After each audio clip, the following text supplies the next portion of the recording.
What is up you guys? Dr. Momentum here, and right now meron na naman tayong panibagong video. So tawagin natin itong Freemium Crypto 101. Okay? So ang pag-uusapan natin is what is the difference between margin and spot.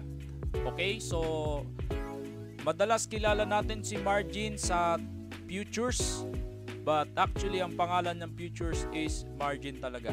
So lagi lang nating natatawag yan na futures, pero pwede rin naman futures. So let's begin. So sa spot trading guys, when we say spot trading, bumibili ka ng crypto sa sarili mong capital. Okay? So bumibili ka ng crypto sa sarili mong capital. Example tayo. Let's say for example si trader merong 1,000 USD. Bumili siya ng BTC. So ang worth na makukuha niyang BTC is worth 1,000 USD din. So napakadali. 1:1 ratio. Okay? 1:1 ratio lang yan. So kung meron kang 300 din mabibili mo. Meron kang 1,000 din mabibili mo. Okay? Pag nag-negative 10% si BTC, so 1,000 negative 10%, meron kang 900.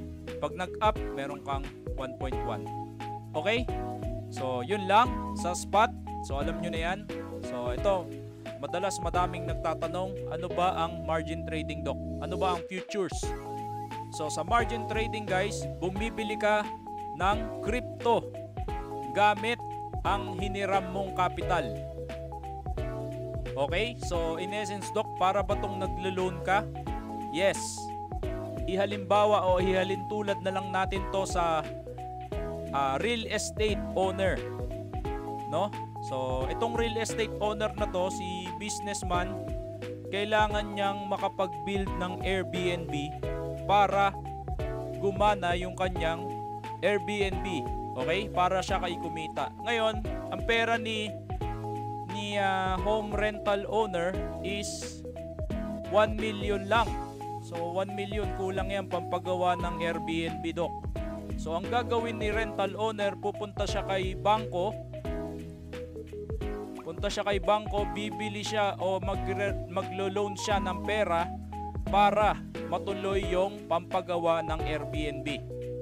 Okay? So pag kumita yung Airbnb, ibabalik niya na ito sa bangko. Pero may commission yan. Okay? So ganun lang yung leverage trading guys. In essence, tayo naman, for example, si trader, dahil gusto niyang kumita ng mas malaki, okay, so hihiram siya kay broker ng capital. For example, meron kang 1,000 USD. Pasensya na guys, impromptu lang yung may example. Marahil baka napapangitan kayo, no? Pero pasensya na.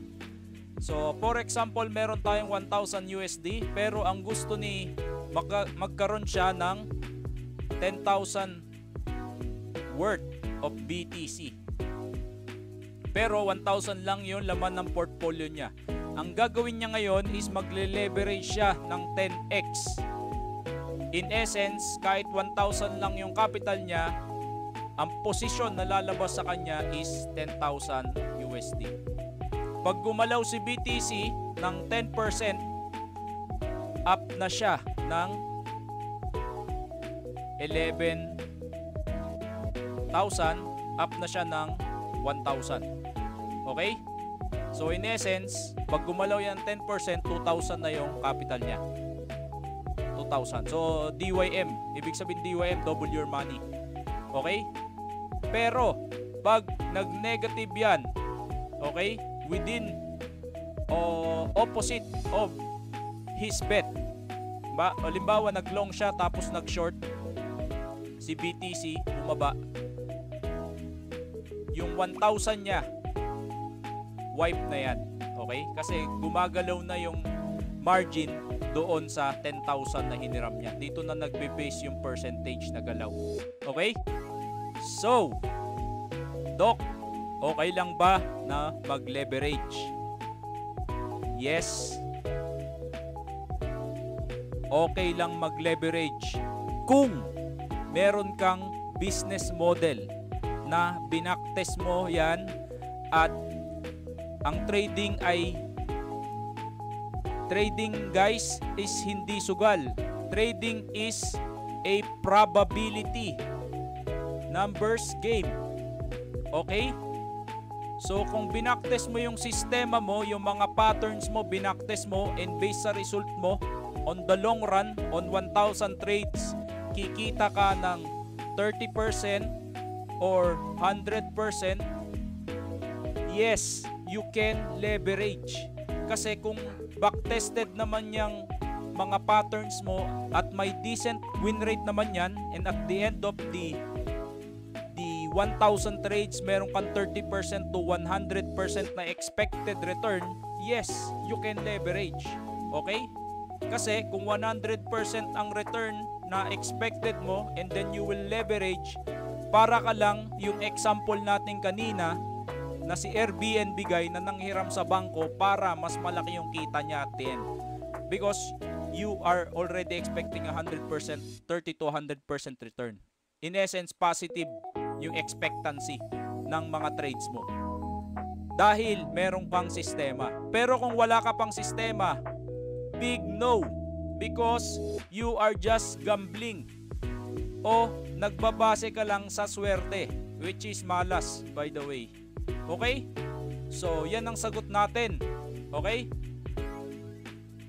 Okay, ano naman saan naman Doc makikita ang leverage? So, dito punta kayo sa BitGet and then spot, then futures. So, na-advise ko sa mga newbies, spot muna kayo kung wala pa talagang system. Okay, so testingin natin to, trade natin. For example, to si Morph, trade natin ngayon. Look at this. Invested ko dito is $12. Small portfolio.